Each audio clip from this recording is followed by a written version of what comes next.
দর্শক, অধিবেশনের সবশেষ খবর জানাতে সরাসরি যুক্ত হচ্ছেন আমাদের সহকর্মী জান্নাতুল মোহনা।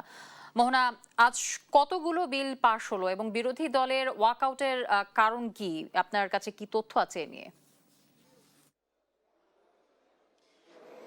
যদি যেমনটা জিজ্ঞেস করছিলেন, আজ প্রায় ৩০টির মতো বিল পাস হওয়ার কথা রয়েছে। প্রায় কাছাকাছি ২৬ থেকে ২৭টি বিল পাস হয়ে গেছে সকাল থেকে। এর মধ্যে আপনারা জানেন যে বিরোধী দল মাগরিবের আজানের আগে তারা সংসদ অধিবেশন থেকে ওয়াকআউট করেন এবং আজ এমন কয়েকটি বিল পাস হয়েছে যাতে তীব্র আপত্তি ছিল বিরোধী দলের, এবং সেই কারণেই তারা যেন এই আপত্তি পরবর্তীতে তৈরি না হয় সেই জন্য তারা ওয়াকআউট করেন। কিন্তু আমরা দেখেছি যে মাগরিবের আজানের পরে তারা আবার সেই জাতীয় সংসদ অধিবেশনে যুক্ত হয়েছেন। এবং আপনাকে বলতে চাই যে আজ এমন একটি বিল পাস হয়েছে যার ফলে স্থানীয় সরকার নির্বাচনে এখন আর দলীয় প্রতীক লাগবে না। আপনারা জানেন যে স্থানীয় সরকার পৌরসভা সংশোধন বিলটি আজ সর্বসম্মতক্রমে পাশ হলেও এতে বিরোধী দলের আপত্তি ছিল এবং আপত্তি থাকা সত্ত্বেও বিলটি পাশ হয়।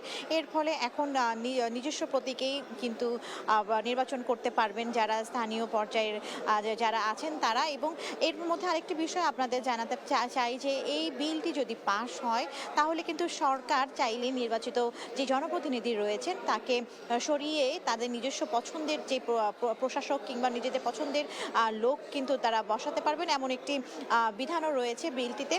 যার ফলে কিন্তু এই তীব্র আপত্তি জানায় বিলটির বিরুদ্ধে আমরা বিরোধী দল, এবং এরপরেই দেখি যে এই বিলটি পাশ হওয়ার পর মুহূর্তেই তারা সংসদ অধিবেশন থেকে ওয়াকআউট করেন এবং তারা তীব্র প্রতিবাদ জানান। এবং কিছুক্ষণ আগে আমাদের সাথে বিরোধী দলীয় জোটের যে সংসদ সদস্য আক্তার হোসেন তিনি এসেছিলেন। তখন আমরা তাকে যখন প্রশ্ন করলাম যে আসলে তাদের ওয়াকআউটের কারণটা কি, তখন তিনি জানিয়েছেন যে সরকার দল তাদের পছন্দ মতো যে আইনগুলো পাশ করছেন, বিশেষ করে তাদের সংখ্যাগরিষ্ঠতা থাকায় তারা এই আইনগুলো তাদের স্বাচ্ছন্দ্য অনুযায়ী পাশ করছেন দেখেই বিরোধী দল এই ওয়াকআউটটি করেছে। তো এই ছিল আমার কাছে সংসদ অধিবেশন থেকে সর্বশেষ।